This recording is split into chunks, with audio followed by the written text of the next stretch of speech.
We're back. I'm here with Pamela Geller, and this is Robert Spencer with ABN's Jihawatch program. And tonight we're discussing the jihad over jihad and the cynical, deceptive whitewash campaign of the Hamas-linked Council on American Islamic Relations to portray jihad as an entirely benign and innocuous term, meaning only to struggle to better oneself, and to do so in various ways, studying, making sure you get in your exercise, and so on, as opposed to the reality of jihad as it is delineated in the Quran and in Islamic doctrine as meaning the warfare against unbelievers in order to subjugate them, deny them basic rights, and render them inferiors, always reminded of their renegade status as having rejected Muhammad and Islam under the rule of Islamic law. Pamela Geller is with us. She is spearheading another brilliant ad campaign regarding the reality of jihad. And it's interesting to note, Pamela, that in this campaign you have both violent jihadis and stealth jihadis represented. In other words, you have Osama bin Laden saying the first thing we are calling you to is Islam. And he said that in the context of explaining why Al-Qaeda had targeted the World Trade Center and murdered 3,000 Americans there. And then on the other hand, you have Recep Tayyip Erdogan, the Prime Minister of Turkey. And Erdogan says that the mosques are our barracks and the minarets are bayonets and so on.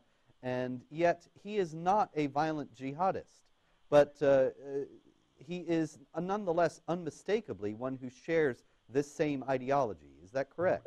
Oh, yes, absolutely. And he's been singular in his re-Islamization of Turkey and rendering Ataturk a historical blip on the Islamic historical landscape.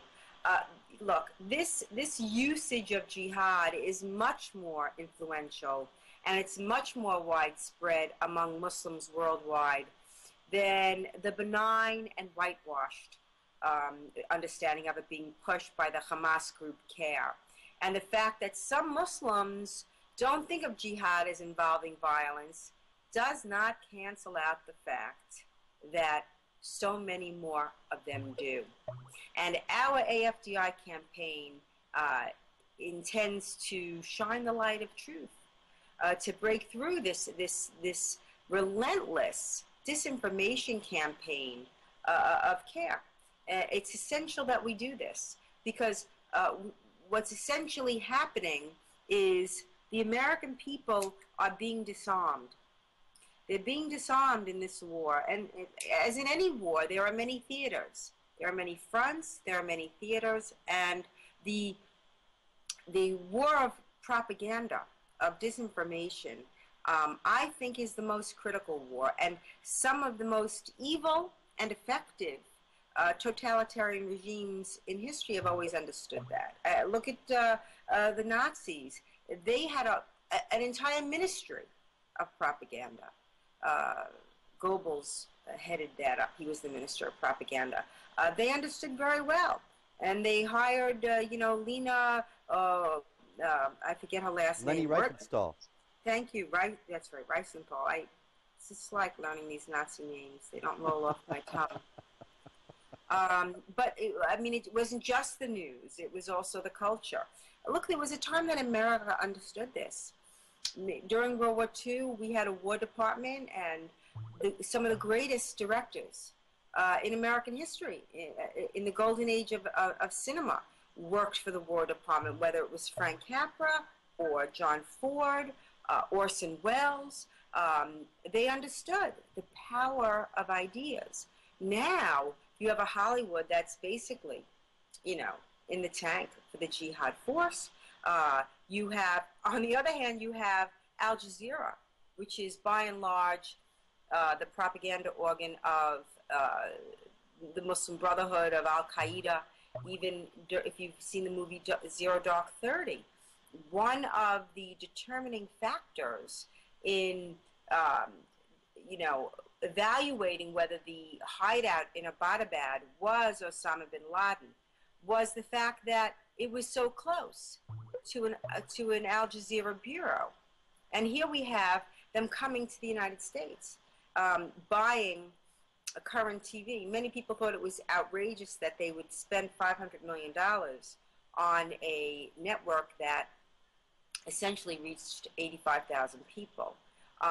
But I can tell you, having been involved in the fight against Al Jazeera for some time now, being led by Cliff Kincaid, we were successful in keeping them off many broadcast cable channels. I mean, of course, the Dimmies in New York and D.C. allowed them here, Al Jazeera English, but they were fighting and losing many, many battles across the country.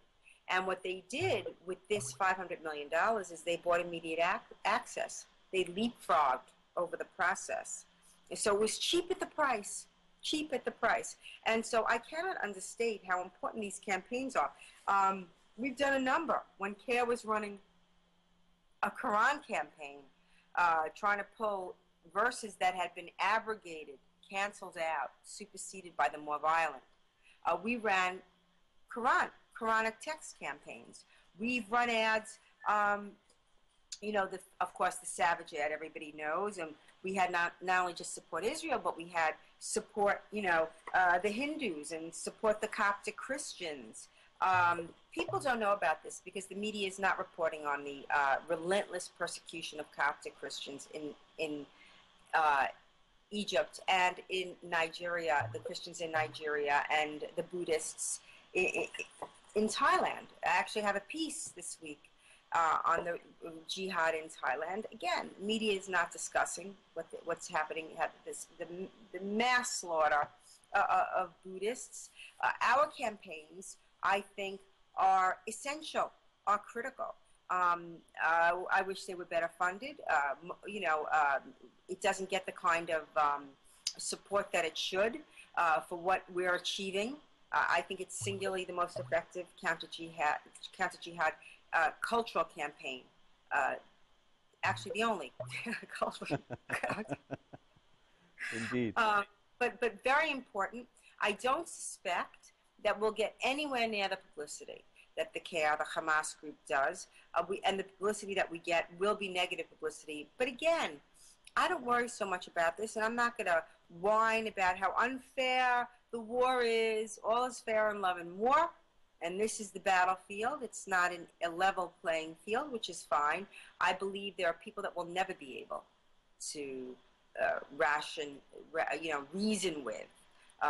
You know, but there are many logical and critical thinkers out there that just don't have the information, and that's what we're doing, and that's what we're attempting to provide. And so it must be done.